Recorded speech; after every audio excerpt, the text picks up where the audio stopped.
Salut à tous, vous écoutez MCU Talk, le podcast de Marvel Planet où on parle de cinéma et de télé. Avengers, X-Men, Defenders, pas de jaloux. Émilie et Basile ont répondu présent à l'appel du foie gras et de la bûche glacée pour le dernier épisode de 2017. Vous allez bien les petits choux ? Mais oui, ça va. Salut, ça va. Joyeux Noël. Joyeux Noël et bonne fête de fin d'année et on commence tout de suite.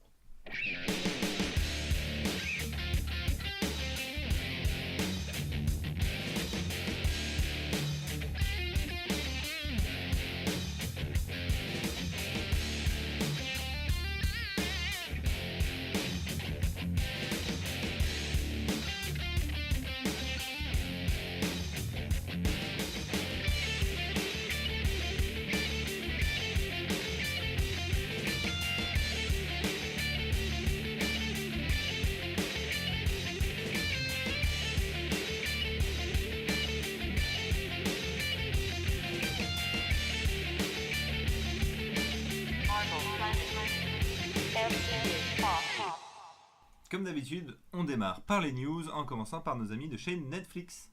D'après Ted Sarandos, responsable chez Netflix, les séries Marvel resteront et continueront à être développées par Netflix. Disney a le droit d'arrêter les séries pour en faire des films, mais pas la possibilité de continuer des séries sans l'accord de Netflix. Cela répond donc à quelques interrogations que nous avions suite à la création du service de streaming de Disney qui approche. Du nouveau côté Jessica Jones saison 2, les premières images officielles ont enfin été diffusées, Oui, avec un petit trailer oui, et une date de sortie. oui. La saison 2 de Jessica Jones sera donc disponible le 8 mars sur Netflix. Le 8 mars étant un jeudi, c'est le IWD, Et en français ? c'est la journée internationale des droits de la femme, ce Et qui ouais. fait donc sens pour cette série. Oui, et c'est bien, ils gardent aussi un peu la stratégie de Marvel, parce que Black Panther sort en février, parce qu'aux États-Unis le mois de février, c'est le Black History Month, donc c'est sur l'histoire des Noirs américains, et Captain Marvel sortira en mars, parce qu'en mars, il y a le 8 mars, et en fait aussi aux États-Unis, le mois de mars, c'est le mois consacré aux femmes, pour la mise en avant des femmes. Donc voilà, donc Et c'est cool. Punisher était sorti le jour des vétérans, il me semble. Ou pas loin du jour des vétérans, Ou pas loin. mais c'était dans le même mois que le jour des vétérans. Mais oui, mais c'est cool de garder, enfin quand ils peuvent le faire, de le faire. On a également une info rapide concernant la saison 2 de Luke Cage. Le tournage est terminé, donc on peut s'attendre à voir la série dans la deuxième moitié de 2018. Pour Iron Fist saison 2, Alice Eve, que vous avez probablement vu dans Star Trek Into Darkness, Oui. peut-être vu si vous avez vu Star Trek Into Darkness, a rejoint le casting de la saison 2.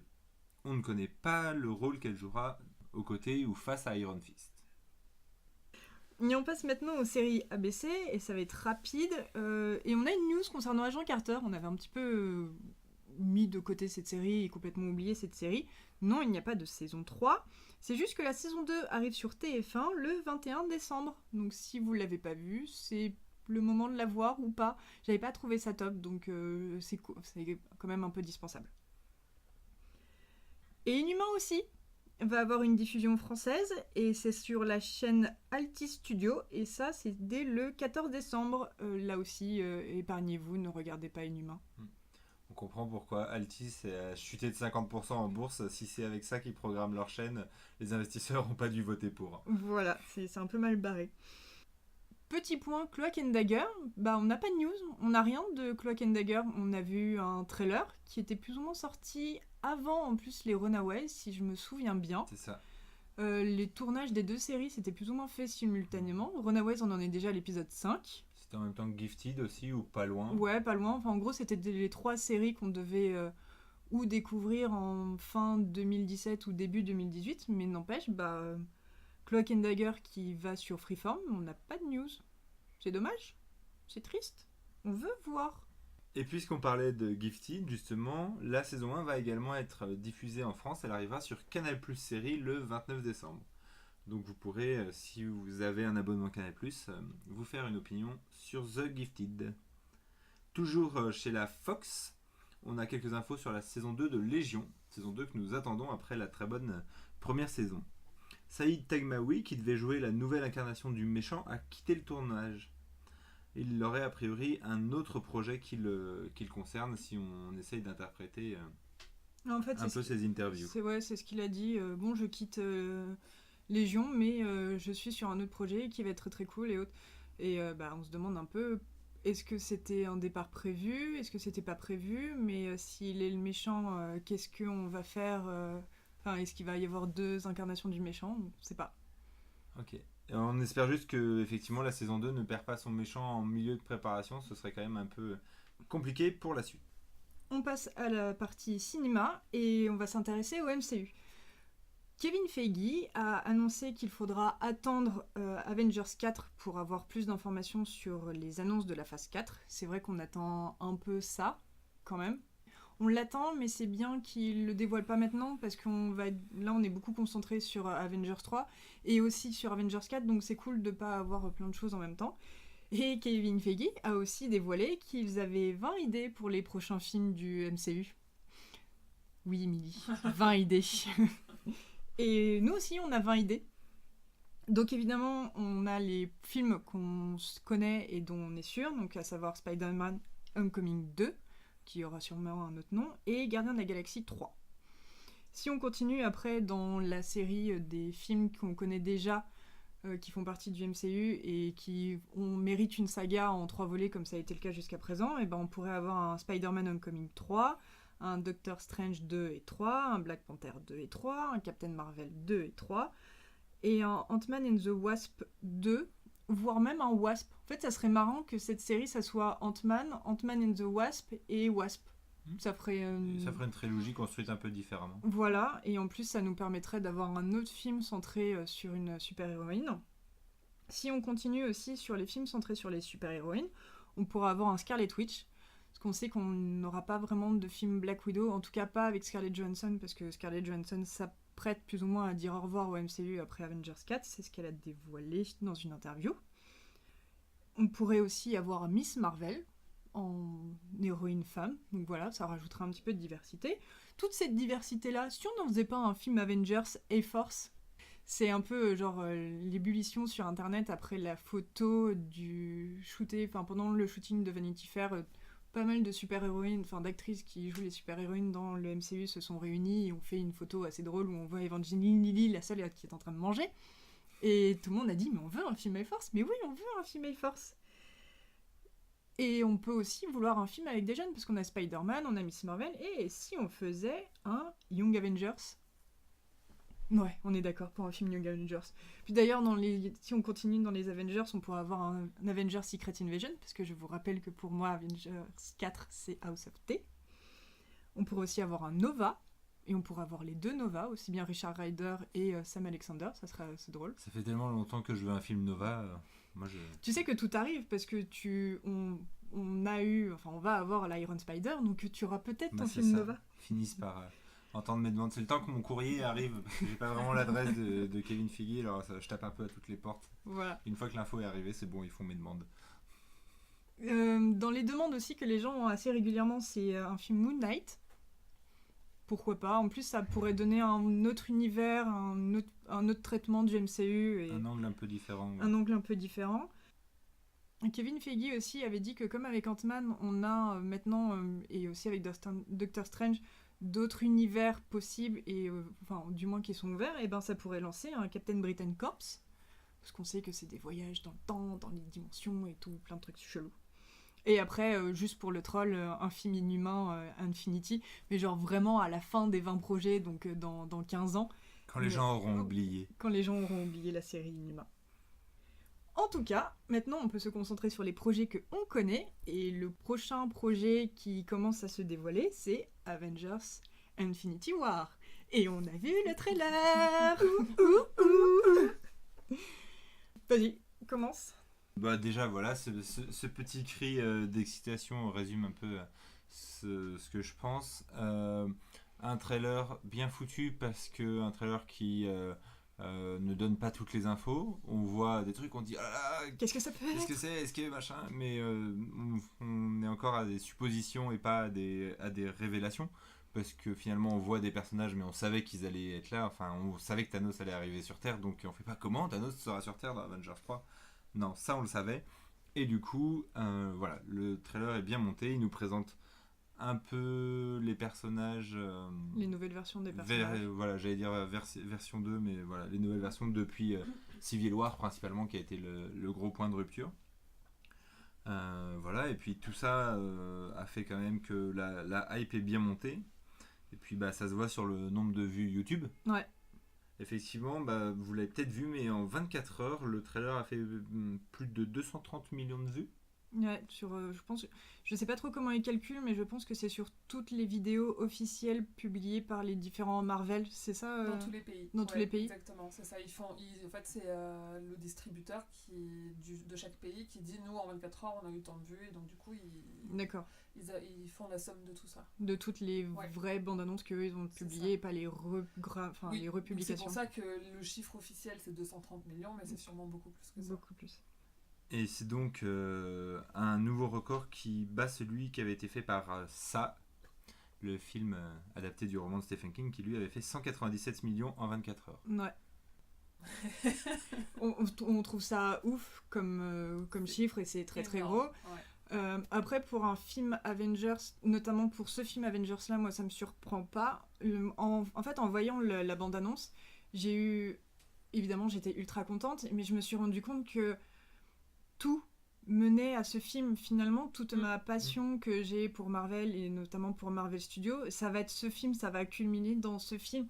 J'ai eu des flashbacks de quand j'allais voir les autres films et finalement il a presque un peu moins de mérite que ça. Qui est tout seul et qui n'était pas du tout attendu. Qui n'était pas attendu, c'est pas un gros budget, c'est pas Avengers, il y a 10 ans, ça fait 10 ans qu'on nous en fait la pub. Voilà, donc, oui, et puis dans ça, c'est pas des personnages que tout le monde a appris à connaître et puis attend tous les 3 ou 4 ans. C'est pas le 19e film d'une série, donc... Et c'est beaucoup plus que les trailers de Justice League. Le quoi? D'ailleurs, en parlant de 19e film, chez nous, Avengers Infinity War sortira le 25 avril. Si vous aimez un petit peu le mettre, le 25 avril est un jour de la 18e semaine de l'année 2018. Mais du coup, ça nous fait 18 films avant. Et on peut voir un film du Marvel Studios par semaine pour nous emmener à Avengers Infinity War. Vos vendredis soirs sont tout prévus pour 2018, ne nous remerciez pas. Donc voilà, moi c'est ce que je vais faire, je vais faire le marathon du Marvel Studios, donc à partir de la première semaine de janvier, je vais regarder un film du Marvel Studios, et dans l'ordre dans la chronologie que j'ai établie. Donc après, chacun fait comme il veut, mais moi je vais faire comme ça. Comme ça, a priori, au MCU Talk de mars, je saurai un peu plus de quoi on parle. Parce qu'on a revu, juste pour que vous sachiez, on a revu la bande-annonce pour être sûr qu'Emilie l'ait vue, et elle nous a posé « C'est quoi les cailloux ?» Ah mais oui, vous en parlez de temps en temps. En fait, pour revenir sur le trailer, il est extrêmement dense. Donc quand on n'a pas tout vu, on sent qu'il y a des références qu'on loupe, et on en sort à bout de souffle parce qu'il est et à la fois hyper alléchant et en plus extrêmement fatigant parce qu'il va très très vite et avec des personnages qu'on connaît, on n'a plus le temps de se dire attends c'est qui qu'on est déjà passé à un autre personnage. En fait, dans la stratégie de Disney, la stratégie de communication notamment pour les films Marvel, ça se passe sur 2 bandes annonces. Donc il y a cette bande annonce qu'on a eue et qui est environ 7 ou 8 mois avant. Donc là c'est un peu plus tard, ils ont vraiment attendu le plus possible pour la dévoiler. Cette première bande annonce est vraiment à destination de fans. C'est vraiment eux qui sont ciblés parce que ces gens-là savent qu'il y a le film qui va sortir et qui attendent la bande-annonce. Ça permet aussi au grand public, d'une certaine manière, toi, s'ils ont des gens dans leur entourage ou qu'ils en ont déjà vu, ah oui c'est vrai, il va y avoir ce film, ça a l'air cool, ça fait un peu monter la sauce. Et après il y a l'autre bande-annonce qui à mon avis devrait sortir vers janvier-février et qui elle va dévoiler plus d'éléments de l'intrigue et qui là est vraiment pour le grand public. C'est vrai qu'après on a toujours l'impression mais ça dévoile trop l'intrigue, mais ça dévoile un peu plus l'intrigue pour le grand public pour lui donner envie de revenir, d'y aller en disant c'est bon, je sais de quoi ça va me parler et pas juste des gens en fait que je sais pas ce qui vont se passer et pourquoi ils courent et où est-ce qu'ils sont et voilà. Donc il y a deux bandes annonces pour 2 publics différents. Du coup tu vas faire une chronologie particulière, pas par sortie des films. Pour les 17 est-ce que tu vas commencer par le premier Captain America par exemple? Oui, j'ai commencé avec le premier Captain America. D'accord. Pour la partie, voilà. Donc comme ça, tu fais dans l'ordre... historique. Je fais dans ma chronologie à moi, c'est ma timeline que j'ai publiée et pas l'ordre de sortie des films. Donc oui, j'ai commencé avec Captain America. un bon démarrage. Bon, je te dirai, Émilie, lesquels faut regarder. Le 1er janvier, en pleine gueule de bois, Captain America. Ouais, peut-être pas alors. On a fini sur Avengers 3 et on va passer tout de suite à Avengers 4 qui est en tournage. Et là, il y a une annonce de casting qui a été faite. Des jumeaux parfaitement identiques, âgés de 2 ans, étaient recherchés. Je sais pas s'ils les ont trouvés, mais ou s'ils sont toujours. Bref, ils étaient recherchés. Et là, on me dit jumeaux identiques. Mais mon cœur est empli de joie parce que j'y vois les enfants de Scarlet Witch et de Vision, à savoir Speed et Wiccan, qu'on a dans les comics. Et bah, c'est une autre pierre à ma théorie de on va être dans un House of T pour Avengers 4 et pas du tout dans un Secret Invasion. Voilà. Et sinon, Scarlett Johansson, elle en a profité pour confirmer que Brie Larson, aka Captain Marvel, était vraiment sur le tournage. Donc on va la voir. Mon Dieu, vous vous rendez compte, on va la voir. Enfin, elle va arrêter d'en parler. Côté MCU toujours, on a un peu d'infos sur Ant-Man and the Wasp. Vous le savez peut-être, le tournage est terminé. On a pu voir d'ailleurs une petite image assez rigolote de Hank Pym et Janet Van Dyne à la plage. Oui. Voilà, visuel assez étonnant pour des visuels de promo. Peyton Reed en a profité pour faire une petite déclaration. Il a qualifié ce film comme la première comédie romantique du MCU. Voilà, alors comédie romantique du MCU, qu'est-ce que ça va donner? On ne sait pas trop. En tout cas, moi ça m'a fait bien sourire parce que vous avez peut-être vu l'article un peu What the fuck. un peu what the fuck que j'avais fait sur intégrer d'autres genres cinématographiques au MCU. Moi j'avais vu une rom-com avec le mariage d'Iron Man, mais pourquoi pas avec Ant-Man and the Wasp, ça marche aussi. En plus, je trouve que ça colle bien au personnage de Paul Rudd. Enfin, à l'image que j'ai de Paul Rudd, moins d'Evangeline Lilly, mais c'est plus parce qu'on la connaît moins et qu'on a plus l'image de Lost. Mais Ou du Hobbit. Et du Hobbit, c'est vrai aussi. Mais je suis sûre qu'elle est très très drôle et donc voilà. On va aller le voir, Émilie. Oui, on ira le voir. Ouais. Et d'ailleurs, dans son interview à Vanity Fair, Evangeline Lilly a dévoilé que Avengers Infinity War va tout simplement tout changer et que Ant-Man and the Wasp sera très importante dans ce changement. Donc on peut imaginer éventuellement une implication du Quantum Realm dans la trame d'Infinity War. Elle décrit que ce changement est assez surréaliste, coloré, à la manière de Gardiens de la Galaxie ou de Thor 3. Donc c'est vraiment, voilà, le Quantum Realm semble destiné à prendre une place plus importante. On serait étonné du contraire, vu qu'ils nous l'ont introduit dès le premier film. Et qu'on a Janet Van Dyne qui va revenir, donc on sait qu'elle était perdue là-dedans. Donc c'est peut-être qu'il va avoir une importance plus, et pas juste au fait elle était là-dedans, on l'a récupérée et autres, mais ça va avoir aussi une grande importance. On dit aussi que le Quantum Ring pourrait avoir une grande importance dans les pouvoirs de Captain Marvel. Et ben on a aussi pas trop d'informations sur le film Captain Marvel, à part une rumeur, parce que c'est tout ce qu'on a notamment concernant le casting. On parle de Jude Law, qui pourrait faire le docteur Walter Lawson, à comprendre en fait Marvel, le Kree, qui a été la première incarnation de Captain Marvel. Et c'est lui qui, d'une certaine manière, dans les comics, donne ses pouvoirs à Carol Danvers et qui deviendra par la suite Captain Marvel. Et c'est ça qu'on va voir dans le film. Je trouve que c'est un bon choix de casting si c'est confirmé, parce que je le vois bien en Marvel. Voilà, le côté un peu... héroïque, presque un peu too much, très sûr de lui, etc. Ça pourrait bien marcher. Ouais, après, est-ce qu'il va être vraiment un super-héros et plutôt genre le mec qui explique à une humaine qui a des pouvoirs Kree comment les utiliser, à voir. Et toujours dans les rumeurs, et là c'est pour les rumeurs de tournage, on attend le casting en Louisiane, plus précisément à Bâton Rouge. Et pourquoi cette région? Parce que la région est connue pour avoir beaucoup de bases militaires, donc ça voudrait dire qu'on aurait un petit aperçu de la période Air Force de Carol Danvers.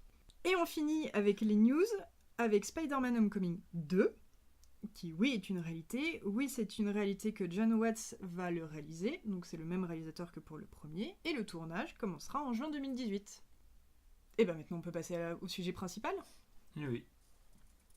Things over there were different. What we were doing was wrong.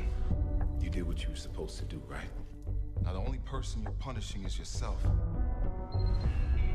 Frank Castle? I got something I need to show you. I still have the video files. The U.S. military turned you into a hitman, Frank. looking for Frank Castle. The Punisher? I think you know about my case. Donc Punisher, Émilie, t'as regardé? Non, pas du tout. Ça me tentait absolument pas. Super. Qui commence? Toi? Moi? Non, à toi l'honneur. À moi l'honneur. J'ai pas aimé. Alors, j'ai pas aimé pour une vraie grosse raison qui est apparue tout au long, enfin qui est montée crescendo et qui a été culminante pas au dernier épisode. Je sais plus c'est lequel l'épisode où il y a la fusillade et qui est monté à l'envers, où on voit la fin de la fusillade dans l'hôtel. Enfin bref, cet épisode-là.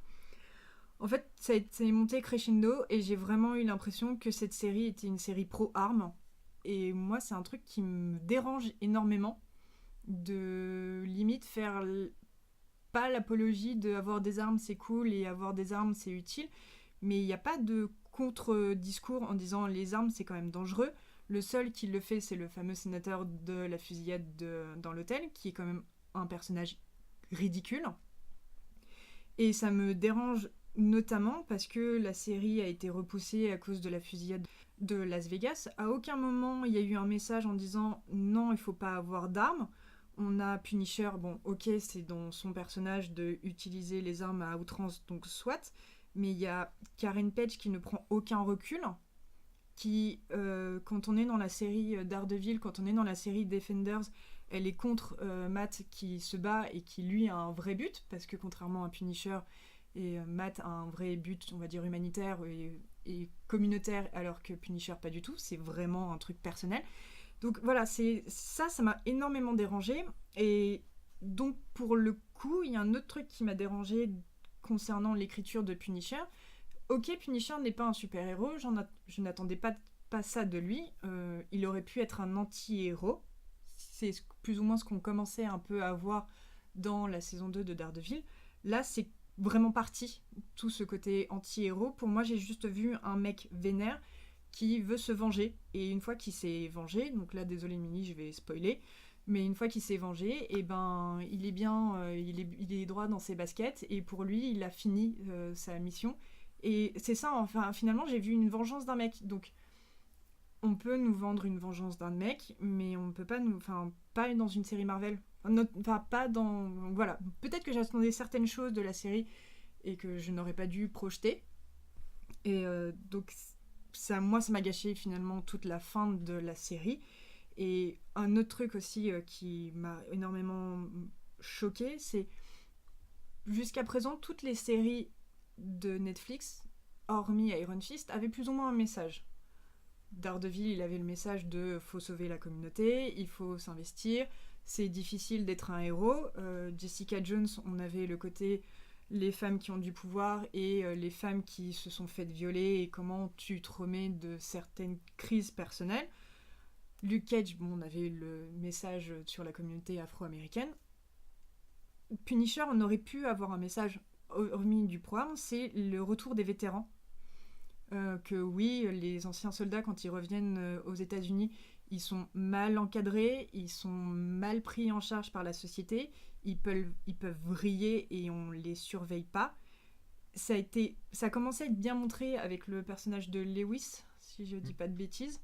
Sauf qu'à la fin, et ben là aussi, je vais continuer à spoiler, il est invité à se suicider par Punisher. Et je trouve que Punisher ne prend pas son rôle. Il comprend pas que c'est un peu lui qui a créé d'une certaine manière Lewis. Enfin, il a contribué à la création de Lewis et il n'assume pas son rôle et il invite ce pauvre gamin à se suicider. Donc vraiment, pour moi, cet épisode a été la rupture avec la série et je pouvais plus après y trouver quelque chose de bien. C'est peut-être parce que j'avais trop projeté et j'en attendais plus, mais j'ai trouvé qu'il y a eu un énorme défaut d'écriture, profondeur d'écriture dans la série. Sur tous les messages que tu dis, moi je suis assez d'accord. Je pense que là où ça m'a moins dérangé, c'est parce que je les attendais pas. Mais effectivement, je suis d'accord avec toi. Le fait que Lewis parte en vrille n'est jamais montré comme un défaut de la société. C'est montré juste comme un mec comme un homme qui devient fou. Ouais. Et non comme une société qui a abandonné ses vétérans, alors que là il y avait des choses à faire, surtout quand le héros est un ancien militaire.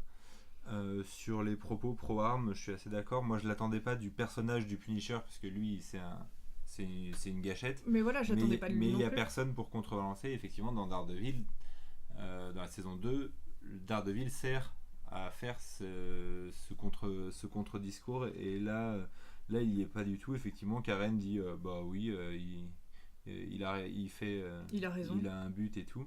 Il n'y a pas de question de dommages collatéraux aussi, c'est-à-dire que les agents du FBI ou les agents de sécurité qui meurent, etc. autour, on les oublie très vite.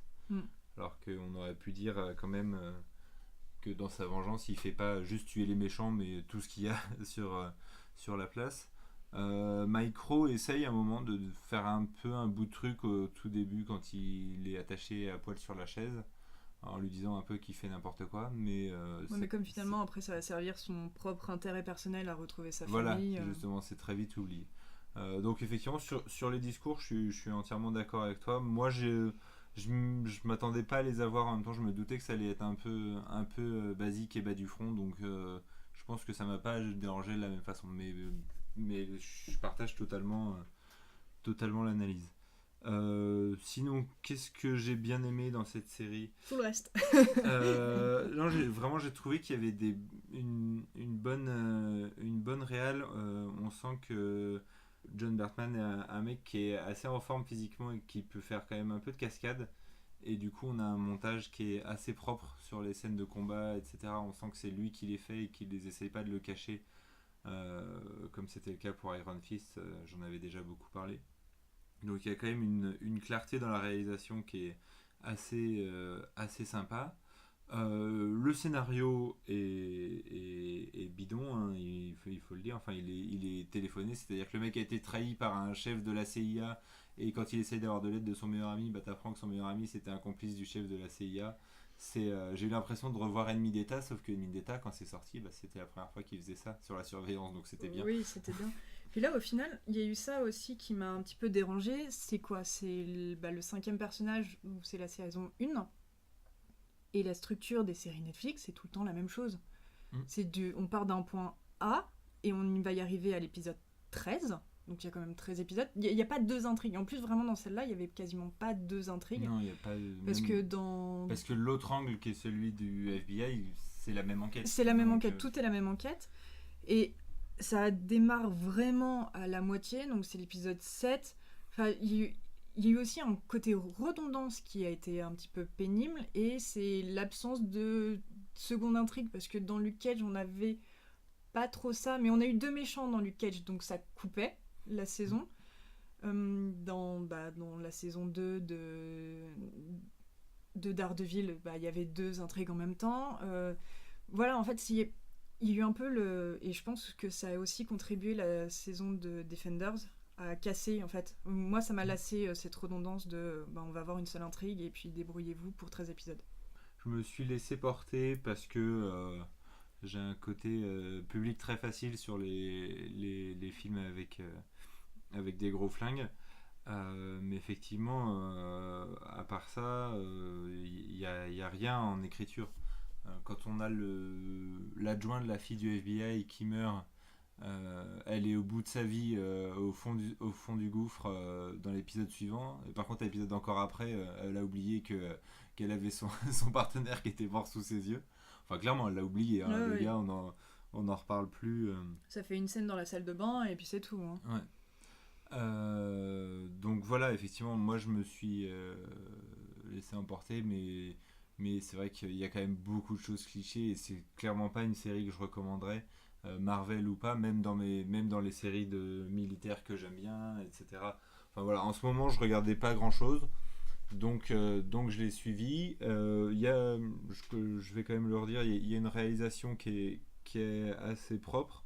Pas très originale. En fait, elle a aucune fioriture. Elle va direct à l'essentiel, et c'est pas dérangeant. Ça va aussi avec le personnage qui se veut direct à l'essentiel. Mais du coup, tu t'es pas dérangé par des moments. Tu dis mais qu'est-ce qui s'est passé? J'ai rien compris. Ça bougeait dans tous les sens. Il y a pas ça non plus. Donc ça, c'est quand même bien foutu. Bon, de toute façon, il tourne dans 3 décors, hein, globalement, dans des entrepôts abandonnés, dans les bureaux du FBI et dans la cachette du héros. Et la maison de Micro, enfin de la famille de Micro. y a globalement 4 décors, donc c'est assez facile, mais effectivement, il n'y a pas plus que ça.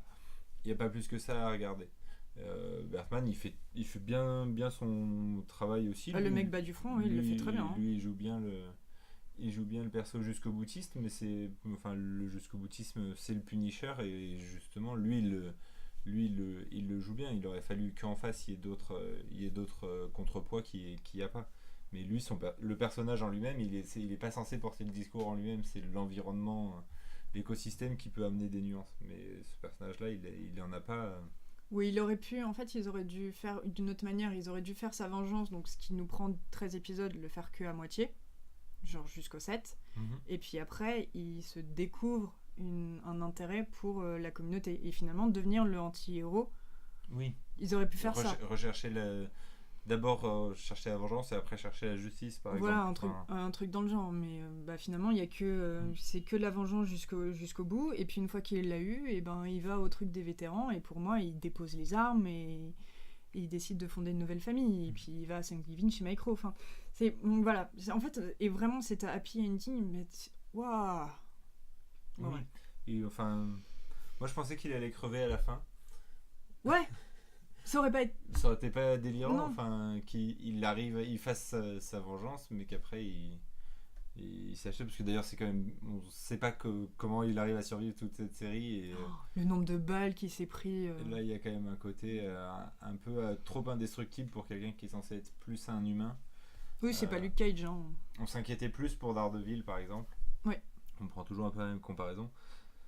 Après c'est vrai qu'on sort de... On est un peu dans un trou noir en ce moment, c'est-à-dire qu'on a eu Iron Fist qui était réalisé avec le cul, Defenders qui était écrit avec le cul et monté probablement par un aveugle qui faisait des crises d'épilepsie. J'avoue. Et donc je pense que j'ai aussi, c'est-à-dire que en fait le simple fait que Punisher soit réalisé correctement a probablement fait que j'ai plus accroché, parce qu'avant j'avais des trucs pourris. Je pense que si je l'avais vu tout de suite après la saison 2 de Daredevil par exemple, que j'avais beaucoup aimé, j'aurais été sûrement beaucoup plus dur. Oui, donc là je lui ai pardonné beaucoup de choses parce que les messages je m'attendais pas à les avoir à nouveau. En tout cas je vois pas pourquoi, j'espère qu'ils nous mettront pas de saison 2 parce qu'il y a vraiment pas de raison. Non.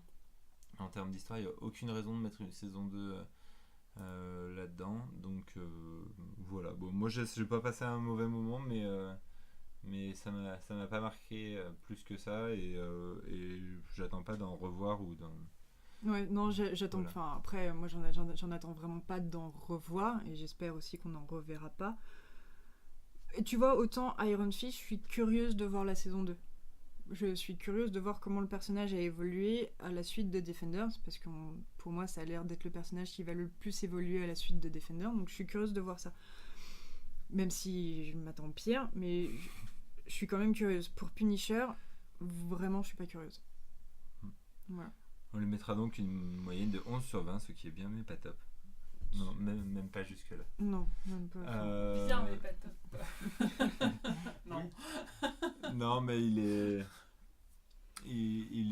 Pour moi, il est en dessous de Luke Cage. Oui, ouais. Il est en dessous de Luke Cage. Mais il est au-dessus de la première saison d'Iron Fist, parce que Iron Fist m'a vraiment trop brûlé les yeux. Mais tout va au-dessus d'Iron Fist. Non, pas Defenders. Si, moi, après, moi, Defenders va au-dessus, et même Defenders va au-dessus de Punisher, mais là, c'est pas une question d'histoire, c'est pas une question de réalisation, c'est juste parce qu'il y avait tous les personnages. Et les 4 premiers épisodes de Defenders, je les ai beaucoup aimés parce qu'il y avait la réunion de tous les personnages là. Donc c'est plus affectif qu'autre chose. Et ben c'est tout pour notre avis. Et on va rapidement dire votre avis parce que comme d'habitude... Finalement on a été vite, mais c'était aussi subtil que la série, donc... Voilà. Je pense que ça va être ça. Enfin il y a des gens qui vont bien aimer, des gens qui vont pas aimer, et puis il n'y aura pas de raison particulière parce que la série elle n'a pas de parti pris, donc... Concernant votre avis, la majorité dit c'est ma nouvelle série préférée. Pour ceux qui ont voté ça, j'espère que vous aurez une saison 2, parce que c'est un peu triste quand t'as une... Si vraiment vous avez été aussi fan. Ouais. Après c'est toujours dommage de dire c'est ma nouvelle série préférée et puis ça se limite à 13 épisodes.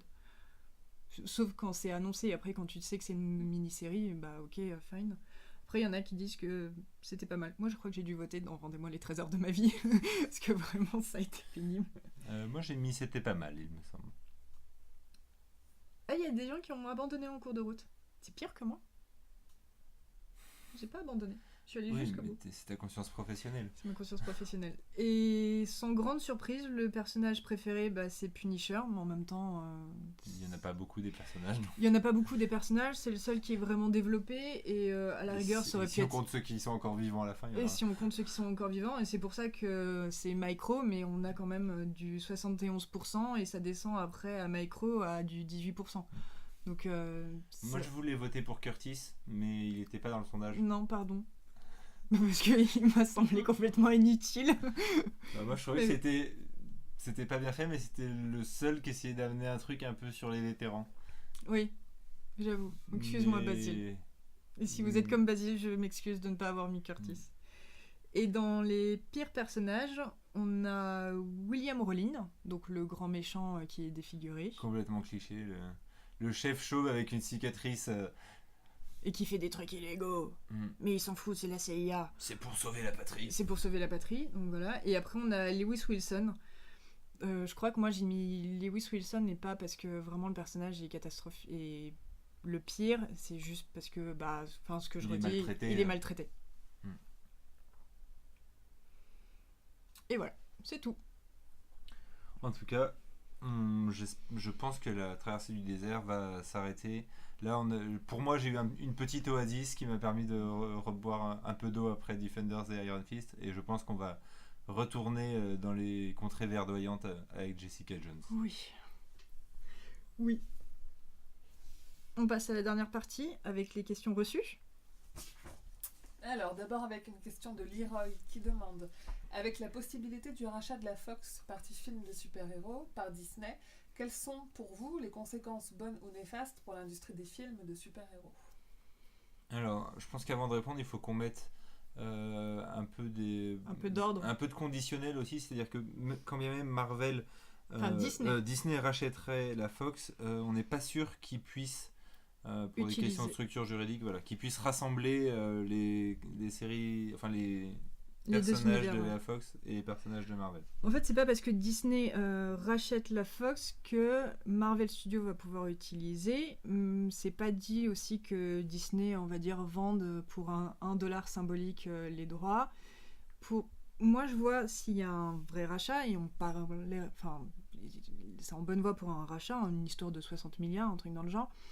On aurait toujours deux univers différents, et ça ferait un peu comme le deal qu'a Marvel avec Sony. C'est-à-dire, il y a un personnage, à savoir Spider-Man, qui est dans les deux univers, mais Sony développe son propre Spider-Verse, et ça n'aura pas de conséquences sur le MCU. Le MCU n'a pas de conséquences sur le Spider-Verse.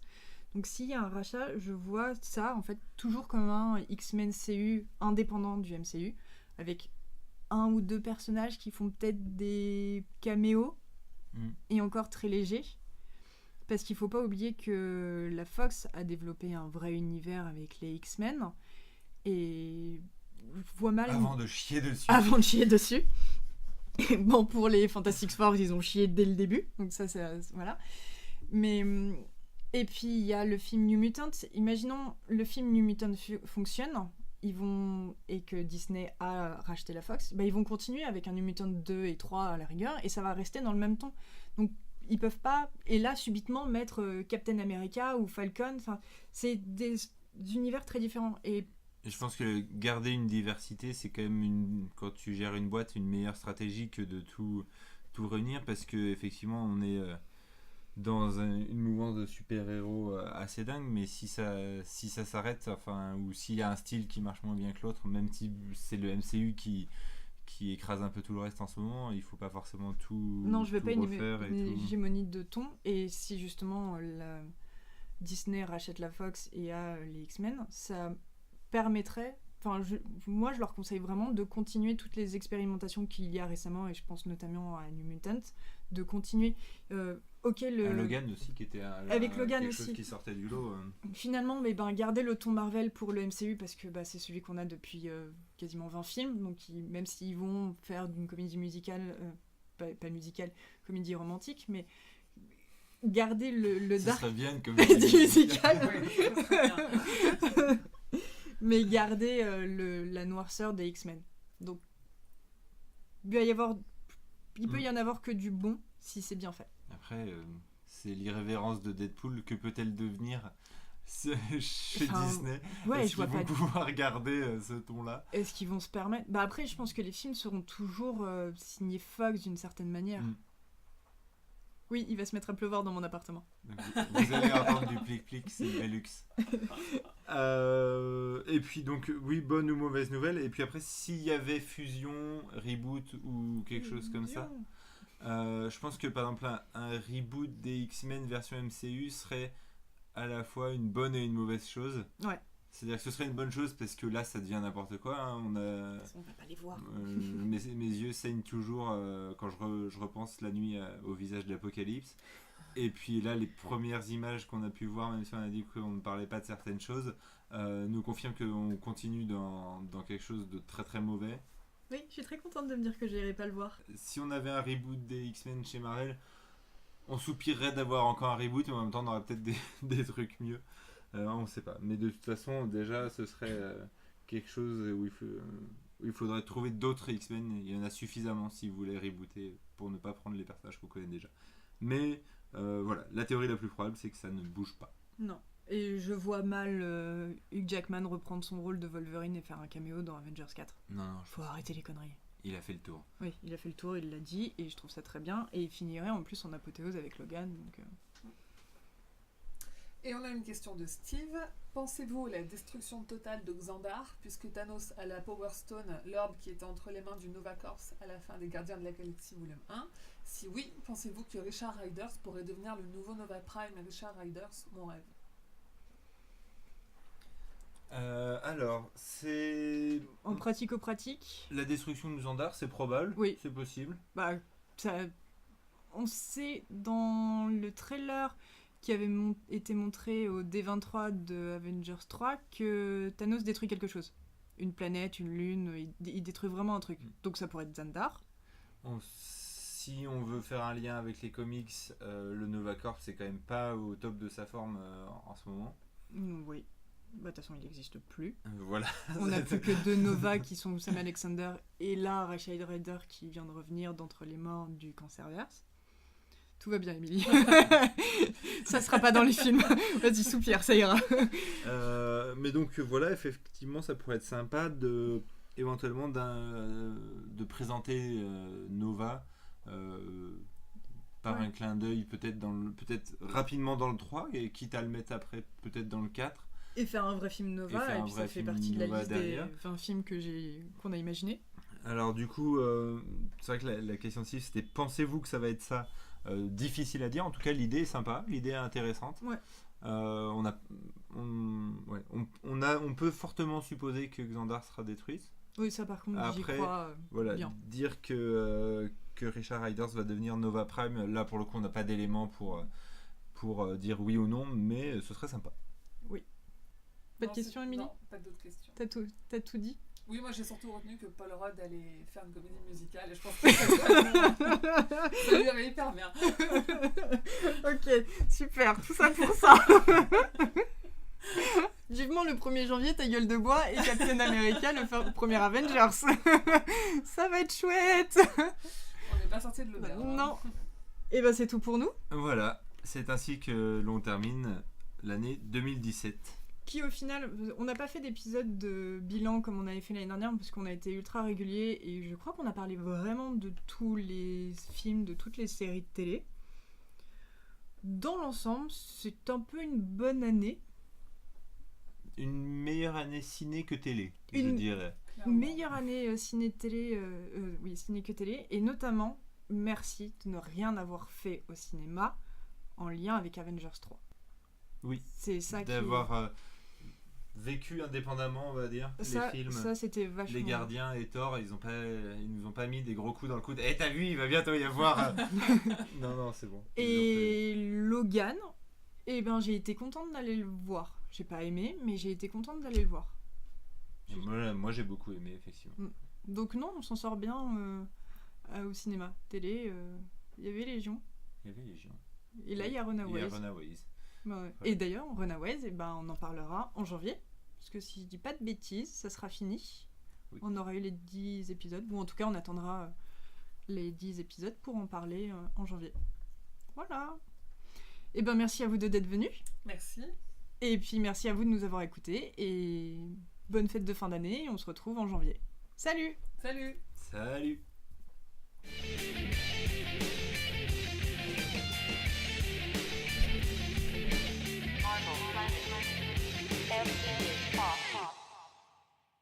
Saucisse. Pourquoi il faut dire un mot, il dit saucisse? J'avoue. Pourquoi D'où saucisse? ça vient?